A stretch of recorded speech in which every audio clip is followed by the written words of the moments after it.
Cina, Cina makan babi.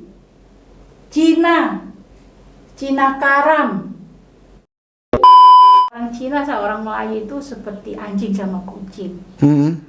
Kalau anjing menggoyang-goyangkan ekor itu mau main kan, ramah. Oh.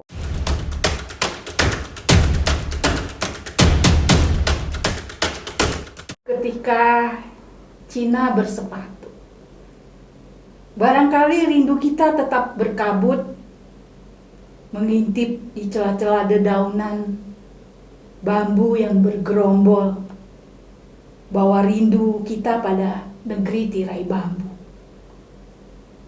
Laukong, Lauma pernah bergegas melipat kecemasan dan menikam gentarnya di balik baju Ciosang Lauma, meneguh harapan, dan mereka mengapung di lautan demi selembar atau berlembaran jiwa.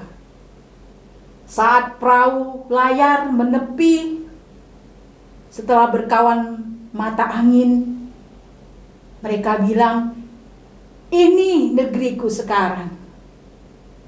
Kita akan lahir, beranak pinak, bertumbuh seperti jamur yang tertawa di dera musim berganti." Cina, Cina makan babi. Cina, Cina karam adalah kata saat aku bergerombol turun dari mobil ompreng dengan jantungku yang beku, jemariku yang mengepal salju, dan wajahku yang mengintip di balik kibaran baju emak. Tetapi aku harus mengusaikan kebodohan dan dungu, lalu cerdas seperti merpati, kancil, memamah, dan memanah waktu. Sepatu pertamaku itu centil seperti Putri Giok berjalan. Sayangnya sekarang Abun, Along, Meme, dan kawan-kawanku, mereka lupa pada rahim Ibu Pertiwi yang pernah mengasuh dan membesarkan mereka. Saat mereka merompak hutan, merompak tanah, gunung, bukit, dan lautan, lalu apa saja yang bisa dibawanya pergi untuk makan angin, meninggalkan derai luka, duka pada tanah Pertiwi. Jambi 2023. Aduh, jadi merinding Kak. Selamat datang di interview podcastnya Bang Dori. Waduh, terima kasih. Ya, assalamualaikum. Waalaikumsalam warahmatullahi wabarakatuh. Iya, Kak Iryani Ertandi, penyair wanita Jambi yang paling terkenal dan paling senior, dan hari ini sudah 63 tahun dan sudah cukup lama berkarya.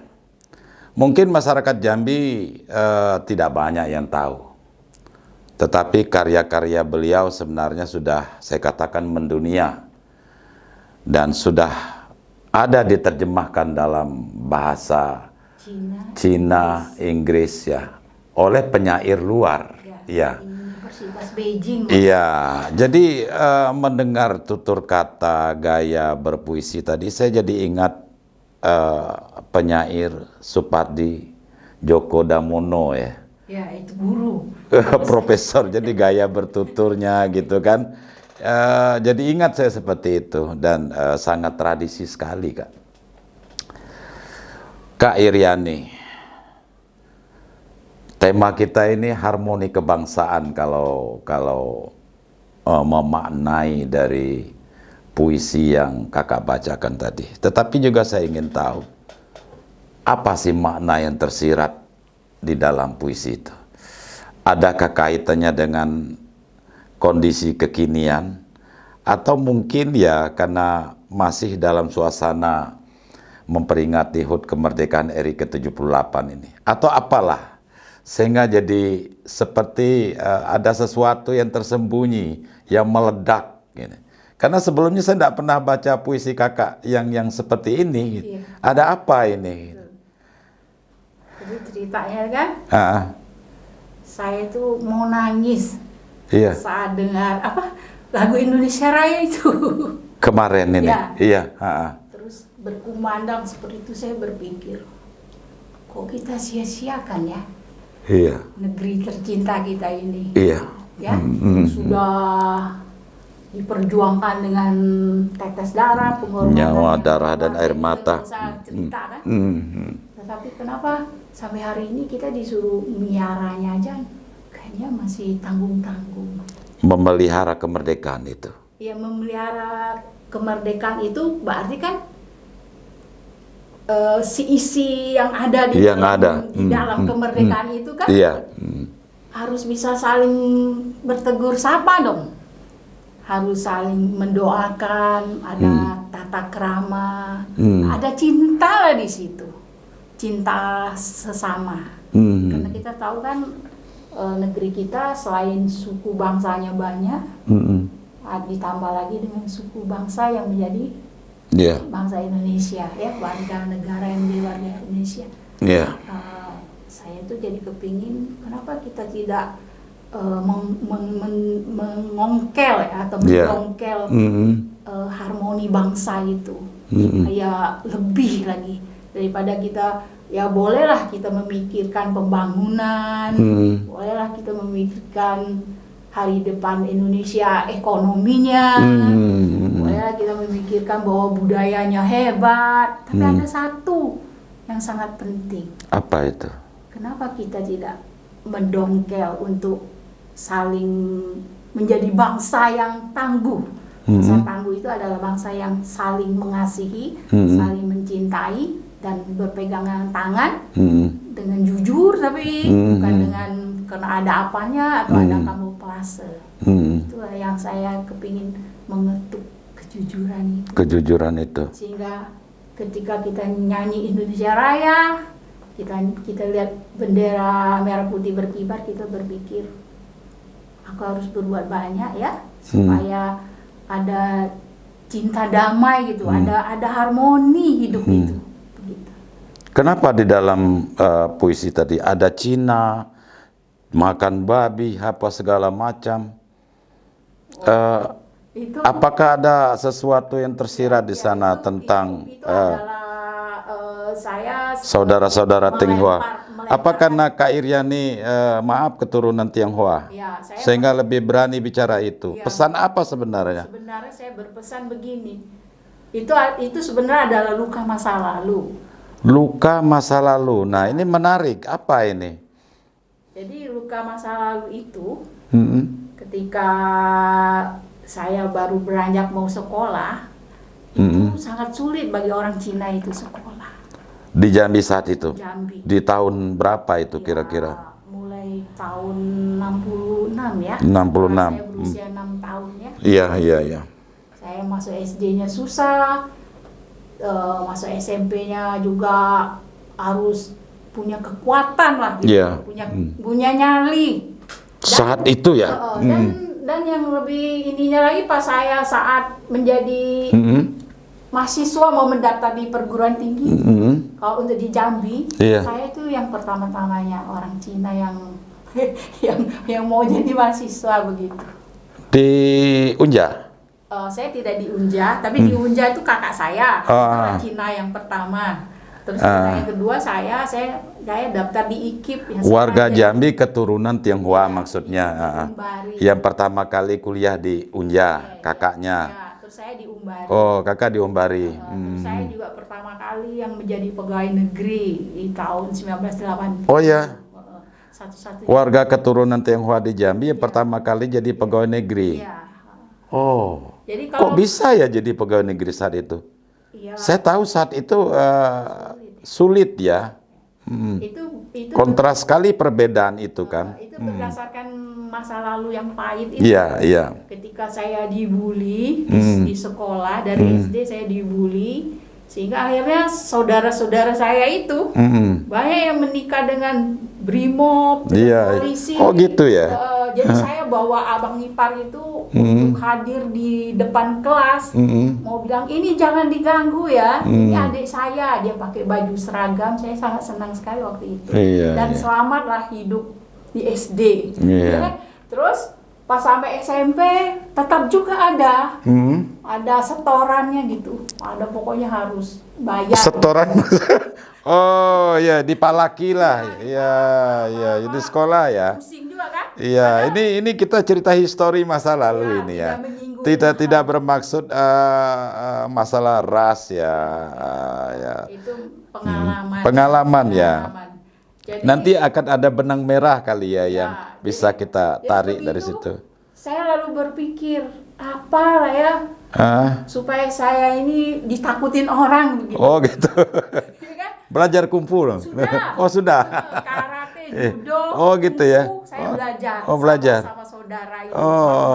Sampai silatnya Haji Daim. Oh pernah belajar juga. Yang di Kampung Manggis. Kampung Manggis, iya.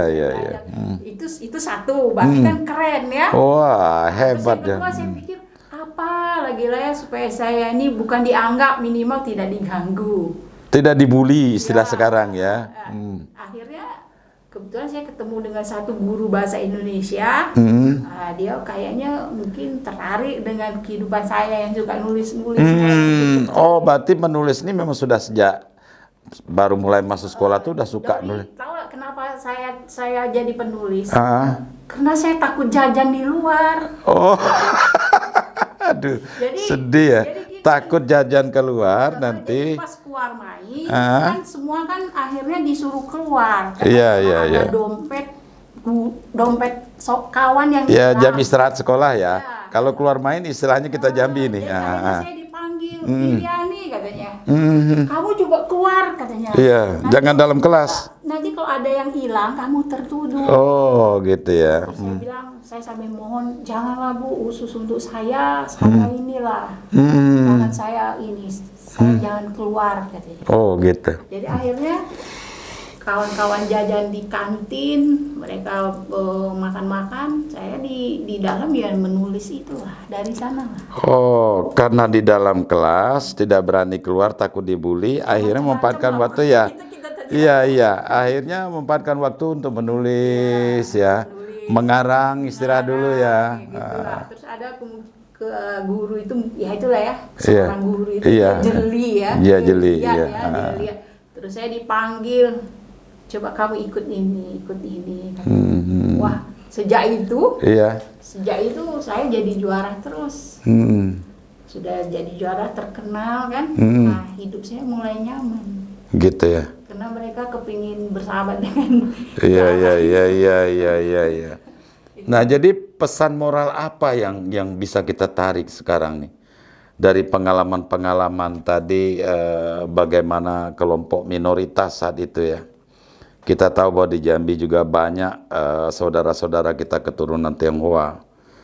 Bahkan teman-teman saya juga sendiri banyak dan tidak asing lagi kita berteman gitu. Tetapi kakak melihatnya mungkin lebih halus lah melihat ini sebagai seorang penyair, seniman. Bahkan pernah mengalami itu. Apa yang bisa kakak petik dari sekarang ini? Kalau sekarang, ya, saya mau bilang sama teman-teman Cina, warga-warga Cina, kalian sekarang bahagia. Tidak seperti yang kakak. Oh, itu maksudnya benang merahnya. Dulu begitu. Sebab apa? Sejak Pak Gus Dur, Pak Gus Dur yang merombak semuanya itu, sekarang mereka bangga anaknya boleh pakai nama Cina. Iya. Mereka bisa akte kelahirannya nama Cina. Dan, di KTP juga. Dan kalau dulu kan harus tukar nama ya. Tukar nama. Maksud saya kan tukar nama. Nama Indonesianya apa kakak tuh? Nama Indonesianya masing. Sebenarnya nama Cinanya kan Tan. Oh, Tan. Karena harus pakai Indonesia tambah di Tandi. Oh, jadi Tandi. Nama bapak harus Tanah Tandi. Oh, iya. Iya. Jadi kawan-kawan saudara kita yang keturunan Tionghoa sekarang patut berbahagia. Alasannya apa? bahwasanya itulah Pak Gus Dur itu, Bapak pemersatu bangsa, ya. Iya, Jadi kelenteng-kelentengnya marak, ya. Iya. Upacara keagamaannya boleh jalan, dan lebih parahnya lagi sekarang orang kayaknya pada suka mau jadi Oriental, ya. Oh, iya. Iya, betul. Nuansanya udah Oriental semua ya. Semuanya ya. Sampai pakaiannya, busananya. Kok bisa putih. Putih, ya. Kami dulu malah menyembunyikan muka itu. Iya. Jangan sampai muka Cina ini nomor juga. Kalau sekarang kayaknya itu yang dicari-cari orang. Iya.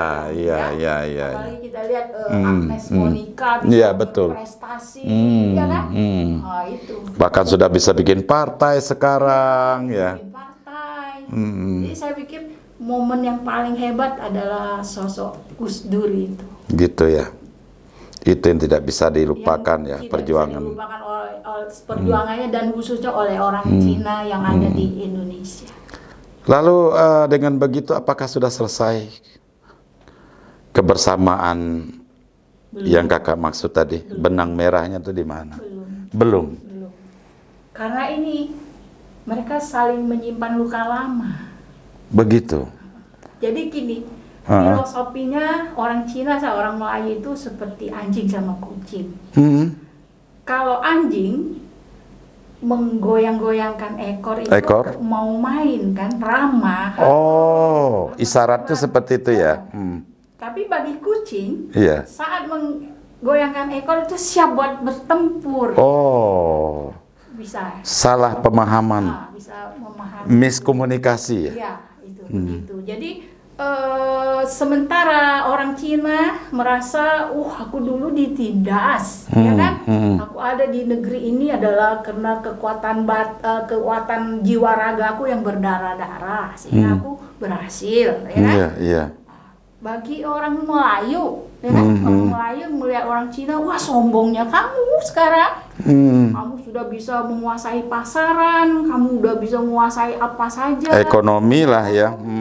Ya kan? Ya. Terus kamu memandang, bahkan sekarang terkenal istilah 9 naga, bisa berkiprah apapun ya. Kamu memandang rendah kami, pribumi. Kami kehilangan tanah, kami kehilangan lahan, kami tergusur, ya kan? Termasuk hutan rimba sehingga Sukarna Dalam pun tidak punya lagi.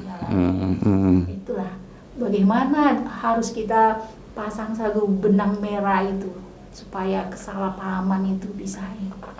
Apakah masih ada kesalahpahaman itu sekarang? Sampai hari ini masih. Sehingga itu menyebabkan sulit berbaur secara membumi ya. Maksudnya secara tulus. Secara tulus dan utuh ya. Sulit. Pembauran seperti apa yang bagusnya, Kak? Menurut saya, kalau orang tua saya satu contoh yang baik memang. Dia membiarkan kami saudara-saudara untuk menikah sama orang Indonesia. Bebas, mau suku apapun. Bebas. Termasuk beragama. Iya, termasuk beragama. Ya, saudara kakak sendiri ada juga yang Muslim ya? Bukannya hampir kami 11 orang. Itu yang Kristen cuma 2. Kakak sama ada saudara yang satu. Yang lainnya Muslim semua. Sebenarnya ada sesuatu juga sih di belakang ini. Iya. Cerita dulu kami itu kan, saya masih ingat waktu itu saya umur 5 tahun, bapak ini dipanggil oleh pengadilan, ditanya siapa yang mau pulang ke Cina katanya, atau mau tetap tinggal di Indonesia. Banyak tuh kawan-kawan bapak yang pindah pulang lagi ke Cina. Tapi bapak memilih tinggal di Indonesia. Tetapi ketika tinggal di Indonesia, kami kesulitan dengan warga negara. Bikin surat itu ya sudah mahal, ya sudah sulit, jalannya juga berkelok. Kita lihat itu ya, Ipanali ya, Ipanali pemain bulu tangkis itu kemarin baru ada wawancara. Dia itu dapat warga negaranya karena dia menang juara bulu tangkis itu. Dia baru dapat. Kalau saya memilih menikah sama orang Indonesia biar gratis. Iya, sama orang Tapanuli lagi ya. Biar gratis. Iya. Karena Bapak mahal mau bayar kami 11 orang itu. Iya, oh waktu itu ya. Waktu itu. Sangat. Tapi itu kan cerita masa lalu, Iya, Kak. masa lalu. Semuanya tidak lagi seperti itu, bahkan sudah jauh sekali berubah. Iya, betul. Tapi apakah saat ini kembali ke cerita awal tadi, belum utuh dan belum tulus? Apa maksudnya itu? Iya, karena mereka masih ada tembok gitu, nah. Gitu, pembaurannya masih ada sekat. Tetap ada pagar gitu. Ada pagar. Mereka merasa orang Melayu ini pembohong, orang Melayu ini licik, orang Melayu jahat. Oh ya gitu kan? ya. Sementara orang Melayu menganggap, ya kan, orang Cina ini sombong, udah mengambil kekayaan kami, udah apa, kan begitu, ada kecemburuan sosial begitu. Nah itu gimana mau nyatunya? Tapi apakah memang semuanya seperti itu? Tidak kan? Ya menurut saya. Perilaku kali, Ya, karakter orangnya. padahal sebenarnya Kan tidak semuanya. tapi menurut pikiran saya setelah melihat sebuah keadaan itu, dulu saya juga sempat menyalahkan pribumi, kan? Karena membuli saya, membuat jam terbang sekolah saya susah dan lain-lain. Tapi belakangan ini saya baru menyadari bahwa sebenarnya yang salah itu adalah karakter manusianya, kok bukan sukunya. Itu yang perlu Yeah. diluruskan Yeah. sebenarnya. Itu yang perlu diluruskan. Mungkin bagi saya bisalah dijadiin seminar atau apa Gitu ya. Apalagi untuk harus dikasih tahu ke generasi bangsa begitu, nah. Supaya kita tidak menyalahkan, oh suku ini yang jelek, suku ini yang bagus gitu. Manusianya gitu. Jadi pembelajaran ya. Pembelajaran apa tuh? Budi pekerti. Budi pekerti. Kalau saya menangkap ini semacam otokritik juga yang Kakak sampaikan terhadap saudara kita Tionghoa yang ada saat ini. Betul. Mereka lupa diri memang. Lupa diri. Lupa diri. Contohnya? Bahwa tanah air itu sudah memberikan mereka banyak hal sehingga mereka hantam. Seperti misalnya rimbo, ada kan puisi saya. Iya. Mak rimbo gitu hilang gitu. Mungkin karena Kakak melihatnya mayoritas mereka yang lebih dominan. Iya, pengusaha-pengusaha keturunan Tionghoa yang bisnis kayu, hutan. Sempat bisnis kayu waktu itu Oh. memang. Jadi memang semua pohon-pohon yang besar-besar itu semua tumbang. Apalagi waktu itu loggingnya boleh dikirim ya, Iya, maksudnya tidak dijadiin papan atau dijadiin apa kan, pokoknya bulat-bulat boleh dikirim. Waduh itu memang panen besar gitu. Semua hutan-hutan itu pergi semua.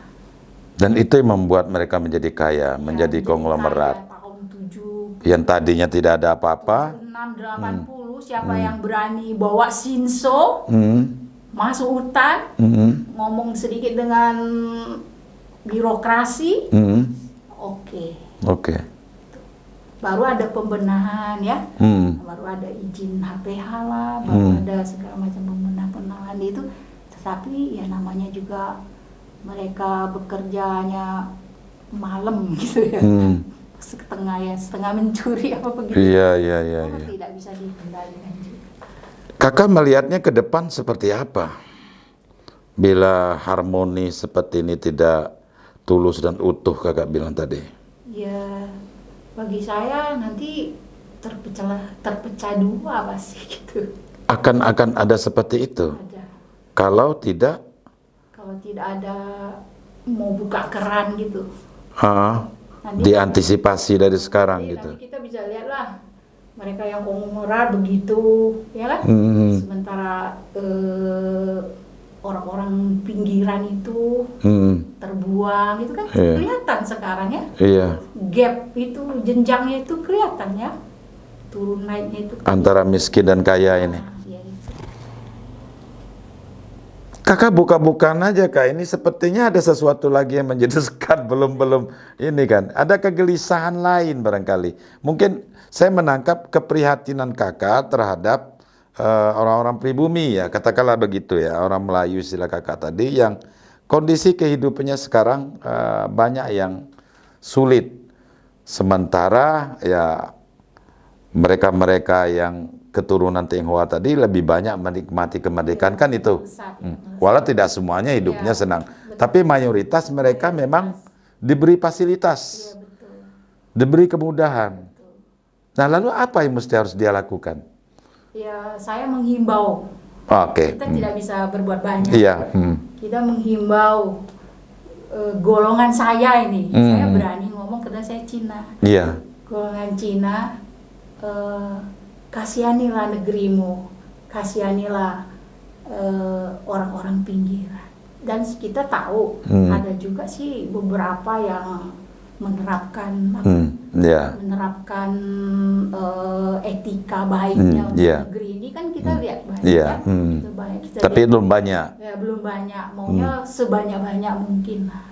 Ketika kita bisa menjadi pengusaha yang bersayap, bersayap di satu daerah di mana kita tinggal, kita jangan lupa dengan masyarakat asal usulnya itu. Itu yang penting. Kalau dari sisi perilaku sosial, ini kita lihat kenyataan ini. Banyak rumah-rumah yang mohon maaf, orang-orang keturunan Tionghoa di Jambi ya, itu masih berpagar tinggi. Sepertinya sulit sekali ditutup rapat, dan kita sulit untuk melakukan komunikasi dan kontak sosial. Ini bagaimana menurut kakak? Ya, menurut saya ini kita lakukan kritik langsung ini demi perbaikan dan kebaikan ke depan. Sekarang sederhanakanlah pagarmu. Terus ramah tamah dan tegurlah tetanggamu dan kenalilah dia. Segala kekurangan dan kelebihannya. Ikutlah 17 Agustus, ikutlah gotong royong. Oh, begitu. Gitu memang banyak memang tidak punya.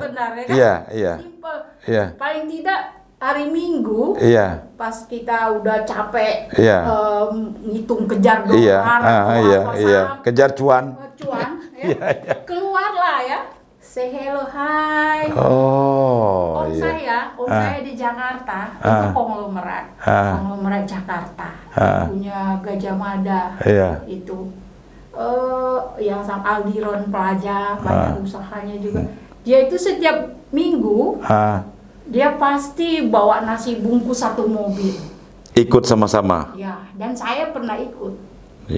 Kami pergi ke semua gang-gang, kalau nggak bisa jalan dia mobil nggak bisa lewat, kami berhenti, kami jalan kaki, kasih semua ke pemulung, ke pokok semua orang-orang pinggiran tuh dikasih. Dan dia selalu bilang ini ikhlas ya, sederhana kata-katanya. Ini ikhlas, saya tidak nyalek, dia bilang.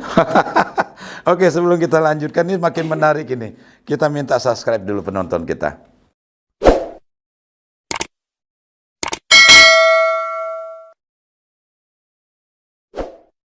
Ini saya ngasih tulus, ikhlas, bukan untuk nyalek. Iya.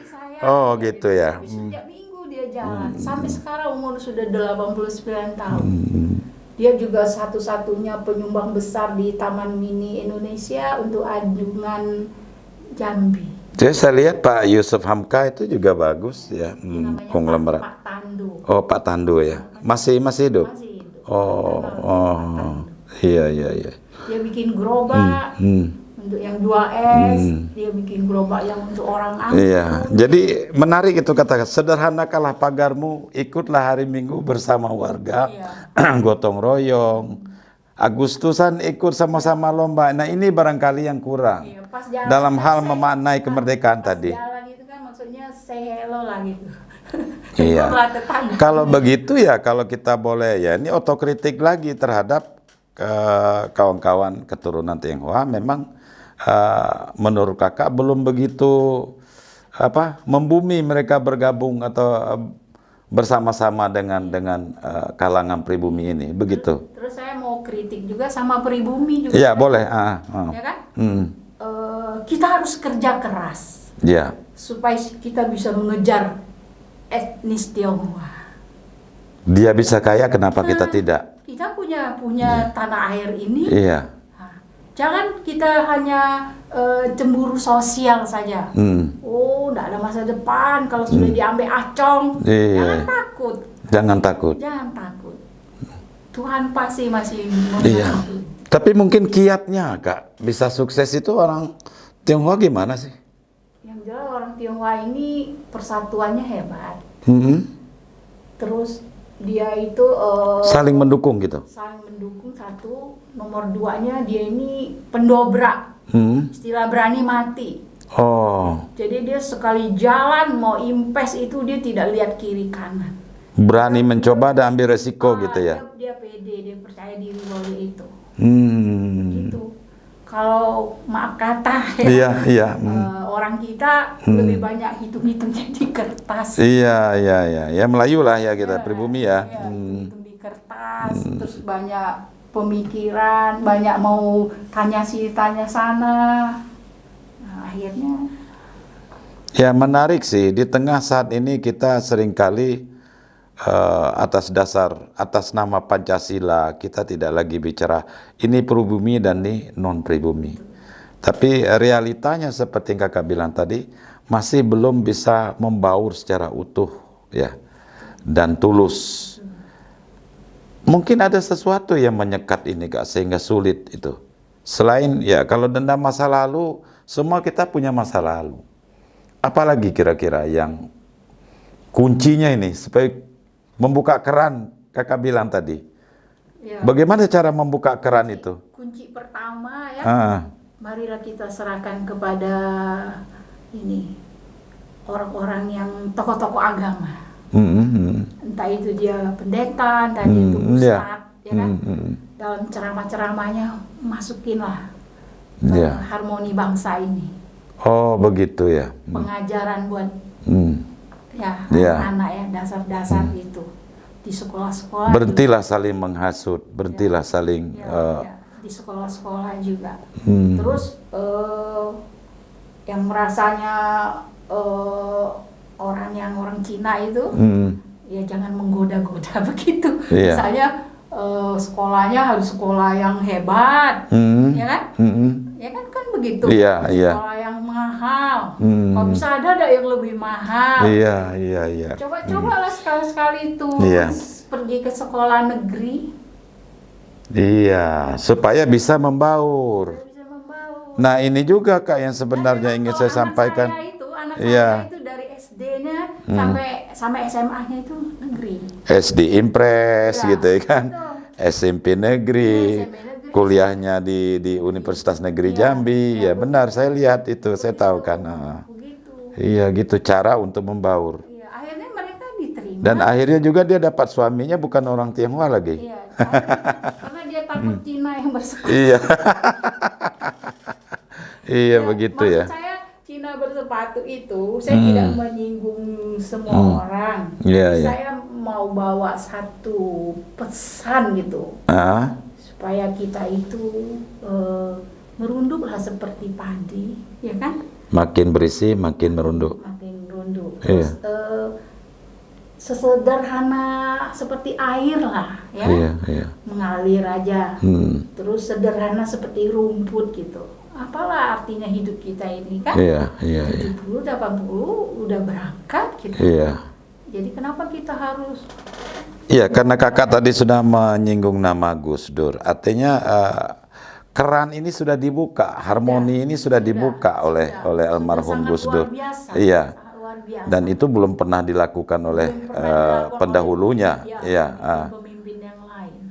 Lalu apa yang salah ketika hari ini belum begitu? Manusianya yang belum mau merapat begitu. Manusianya yang belum terketuk untuk memperluas gitu. Saya tertarik tadi ketika Kakak bilang ya memang faktanya seperti itu. Banyak anak-anak keturunan Tionghoa di Jambi lah, kita bicara di Jambi ya, yang sulit sekali kita temukan mau sekolah bersama-sama dengan orang-orang pribumi. Bahkan mereka mengeksklusifkan diri sekolah di tempat yang mahal, di tempat tertentu. Kalau yang kaya kuliahnya ke luar, ke Singapura, kemana-mana gitu. Sehingga tidak pernah ketemu ini. Tidak pernah ketemu ini. Iya. Tapi ada juga yang saya puji ini, saya seringkali menyaksikan itu di kafe-kafe anak-anak muda, di pasar. Anak-anak muda remaja keturunan Tionghoa ini, malah bahasa Jambinya lebih kental daripada anak-anak pribumi dari Jambi. Oh iya, bisa. Iya. Benar. Kalau anak-anak pribumi Jambi malah sudah banyak terkontaminasi dengan bahasa-bahasa luar. Jakarta, lo, gua, apa segala macam. Sementara yang Ayong, Ameng, Ahong ini tadi, malah bahasa Jambinya lebih kental ini, Kak. Ya, saya mendengar sendiri itu gitu loh. Jadi memang ada kelemahan dan kekurangan ya. Ada sisi positifnya, ada sisi negatifnya. Dan inilah tugas kita bersama ini. Termasuk tugas penyair memberikan acara hari ini. Iya. Paling tidak hari ini menyadarkan. Ya. Membuat satu pintu. Iya. Silakan kamu lewat. Iya, kita tahu konten kita hari ini, video kita hari ini belum tentu juga bisa diterima oleh kalangan-kalangan tertentu ya. Barangkali juga tidak sependapat. Tetapi niat kita ini baik, mengingat Jambi ini memang harus utuh sebagai orang Jambi. Dan secara umum sebagai bangsa Indonesia. Tidak ada lagi sekat, tidak ada lagi pembedaan. Mari berbaur secara tulus dan utuh tadi, tanpa membedakan warna kulit, mata yang sipit, apalagi agama gitu kan. Ya, lebih bahaya itu. Jangan juga orang Tionghoa menerima pribumi hanya sebagai pelayan. Atau sebagai sebagai pembantu, sebagai apa, tidak pernah diberikan kesempatan yang lebih besar bagaimana dia bisa mandiri. Sebaliknya, Melayu juga harus. Jangan pikir semua orang Cina itu kaya. Ada juga yang susah. Ada juga, banyak juga yang susah. Jadi jangan jangan istilahnya dibully atau jangan dipala ya. Dipala. Kadang-kadang mereka juga susah. Masih ada itu, enggak lagi lah. Kalau sekarang enggak lagi lah. Di sekolah-sekolah enggak ada lagi dipala ya. Zaman saya sekolah sudah enggak ada lagi itu. Sudah habis. Iya. Saya berteman, teman saya asing itu akrab betul sampai sekarang gitu kan. Ada lagi Kak, pesan-pesan lain yang tersembunyi dari puisi Kakak tadi. Kita berangkatnya dari situ. Bicara harmoni kebangsaan ini. Pesan saya pokoknya, kita harus meluruskan persoalan. Ya. Kita harus membentang satu benang merah. Bahwa yang jahat itu adalah pribadi orang, jadi bukan sukunya, bukan suku bukan agamanya, bukan warna kulitnya, tapi karakter manusianya. Jadi kenapa kita harus terjerumus akhirnya jadi keracunan atau terkontaminasi untuk jadi membuat gap? Iya. Akhirnya jadi bodoh sendiri. Pembodohan yang kita lakukan sendiri. Padahal banyak keuntungan kalau ini harmoni ini memang benar-benar terjaga dengan bagus. Coba sekarang kita secara bego aja ya. Misal ada satu rumah orang Cina yang tertutup, yang temboknya tinggi, tiba-tiba kebakaran. Ayo, siapa yang ngambil air? Iya. Yang nolong siapa coba? Iya. Kalau bukan tetangga. Betul, kiri kanan ya. Yang mau kerja keras ya. Ya benar. Iya. Pemadam kebakaran itu contoh aja. Iya, benar. Kita ramah ya. Ramah yang kita baik ya. Sekarang kurangi tinggi pagarmu, seminggu sekali keluarlah. Ikut gotong royong. Ikut gotong royong, tegur sapa. Lihat di situ ada rumah ibadah yang perlu apa kita bantu. Di situ ada seseorang yang kayaknya memang tidak punya apa-apa, kita bantu. Iya. Termasuk 17-an ini kegiatan ikutlah. Mau panjat pinang, mau makan kerupuk, lari karung, tari tambang, ikutlah ya. Kita hadir, kita di sini. Iya, dan inilah bangsa kita, milik kita bersama. Angkat kaki. Iya kan, benar. Angkat kaki. Waktu itu waktu secara guyon-guyon lucu aja saya bilang dulu, aduh, kenapa laukong saya ini berhentinya di Jambi? Saya bilang, coba berhentinya di Amerika. Laukong itu apa? Kakek ya? Kakek tua. tua. Oh, kakek Jadi, tua. Bapaknya bapak saya gitu, buyut ya. Iya, iya, iya, iya, iya. Sayang gitu. Kakek buyut ya. Ya, cuma dia berhentinya di California. Kenapa dia berhenti di Campi itu ada sejarahnya Iya, juga iya, sedikit saya iya. kasih tahu itu ada si siapa Berlian Sentosa ada bikin buku Canpi itu. Kemudian mereka bingung Canpi itu apa, terus saya kasih gambaran, semoga itu tidak menyalahkan sejarah, tapi menurut pemikiran saya lah. Karena kakek saya itu kan dulunya katanya pedagang. Jadi dia selalu mendarat memang di daerah batas Kumpe di sana dekat Pulau Pandan ya. Nah, jadi dia bilang di situ ada satu tanjung ya, tanjung Semenanjung ya, itu ada seperti puncing begitu. Jadi patokan dia untuk perahu layarnya itu berhenti itu di Campi, maksudnya itu di ujung itu. Oh, barangkali itu juga lah asal kata nama Jambi, Campi ya. Ya memang pernah saya dengar itu dalam berita-berita Cina ya. Bahasa Cina bilang Jambi itu kan Ciampi. Ciam itu tajam, pi itu tepian. Tepian yang tajam. Nah, jadi dia kalau bawa apalah. Kalau bahasa Cina seperti itu ya. Ciampi. Ciampi. Ya, Ciampi. Jadi Ciampi, Ciam tuh tajam, pi itu pinggiran. Jadi laukong saya itu harus mendarat di ujung tajam itu mungkin lah ya. Jadi akhirnya. Jadi akhirnya Jambi gitu ya. Jambi, ya. Wah, ini makin menarik lagi ini. Kak, apa lagi pesan moral yang ingin Kakak sampaikan ini? Katanya mau berangkat ke Padang diundang ini. Oh iya, 20. Bicara masalah harmoni kebangsaan. 25 saya diundang sama apa ya? Yaitu kalau nggak salah Taman Budaya sana, bukan? Taman Budaya dan juga ada satu organisasi yang namanya Satu Pena Indonesia. Oh, oke. Yang Ibu Sastri bekas asisten wali kota Padang. Dia mau undang saya mau ngajak tentang harmoni bangsa. Iya. Gitu. Karena dia bilang, Mbak cocok muka Mbak kalau ngomong gitu. Iya. Karena memang keturunan Tionghoa ya. Itu begitu. Iya. Saya jadi baru nyadar ini. Begitu persoalan ini sebenarnya belum tuntas, belum selesai. Saya pikir sudah selesai, tidak ada lagi pembedaan. Masih. Ya, walaupun dulu kisahnya cinta saya juga pernah ditolak oleh Amoy gitu. Tapi bukan Amoy yang nolak, orang tuanya. Karena sulit untuk bertemu ini. Karena berbeda. Budaya yang berbeda. Bukan budaya aja, sudut pandang. Sudut pandang, iya. Ya maunya sekarang ini kita mulai mengkikis semua sudut pandang yang negatif itu. Iya. Bahwa ini adalah bangsa Indonesia milik kita bersama. Ya, Jambi, khususnya Jambi itu adalah punya Ahong, punya Hasan, punya Aminah, punya semua. Abdullah. Iya. Dan warga keturunan juga tidak hanya Cina kan? Iya. Ada juga keturunan Hindia juga banyak di Jambi, Arab gitu kan. Cina yang jadi fokus. Dominan memang, iya. Karena kalau saya melihat nih bukan membeda-bedain warga keturunan India, Arab, mereka lebih bisa membaur.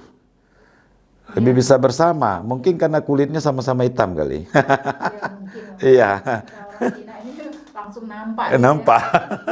Tapi sekarang saya sangat senang ketika orang Melayu kepingin jadi orang Cina. Oh gitu ya. Mereka glowing, pergi ke skincare, iya. untuk mood. Iya. Bisa ada operasi-operasi matanya. Iya, pengen sipit. Saya aja kepingin matanya besar. Kesimpulannya apa? Itulah manusia ya. Iyalah. Nggak sempurna ya. Benar. Dan perubahan zaman, selera pun berubah, sudut pandang pun berubah, dan semua sekarang bisa dilakukan. Dari hitam mau jadi putih bisa, ya dari sipit mau blok bisa, semua bisa dilakukan. Teknologi kecantikan udah semakin ini. Nah seharusnya ini berimbang juga, selaras juga dengan cara pandang tadi. Jangan lagi cara pandang yang sangat sempit. Masa lalu, iya. Iya. Cara pandang turun-temurun. Turun-temurun, ya. Oke, ada lagi Kakak yang mau disampaikan sebelum kita closing ini? Mungkin ada yang lupa. Nggak ada, supaya lebih bermakna. Satu aja. untuk saudara-saudaraku yang orang Tionghoa, keturunan Tionghoa, yang khususnya yang ada di Jambi, ya hari Minggu keluarlah dari pagar rumahmu, lihatlah orang-orang di sekitarmu yang mungkin membutuhkan bantuan atau paling tidak membutuhkan senyummu aja atau tegur sapa, jadilah. Terus sebaliknya, untuk saudara-saudaraku pribumi, penduduk asli Jambi, kita tidak bisa merubah nasib kalau kita tidak sendiri yang merubahnya. Mulai sekarang belajar. Tidak boleh ada kecemburuan. Tidak ada kecemburuan. Belajar. Bagaimana meraih sukses? Mereka bisa sukses. Gitu ya. Oke kakak, ini jadi merinding saya jadinya. Baik, selesai kayaknya. Ada lagi? Bisa? Atau masih ada? Mungkin cukup ya. Baik saudara sekalian, waduh ini pembicaraan hari ini kalau menurut saya pribadi ini isinya daging semua dan penuh makna.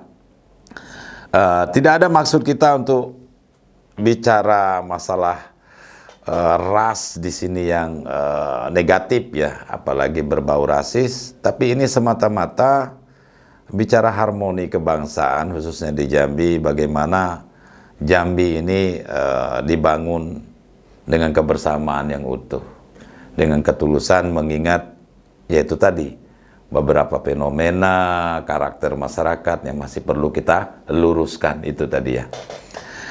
Demikian saudara sekalian, semoga pembicaraan ini bisa menginspirasi, bisa bermakna, dan bila ada salah, bila ada hilap dari kami berdua, sebelumnya kami mohon maaf. Dan jangan lupa subscribe. See you the next video. Makasih Kak.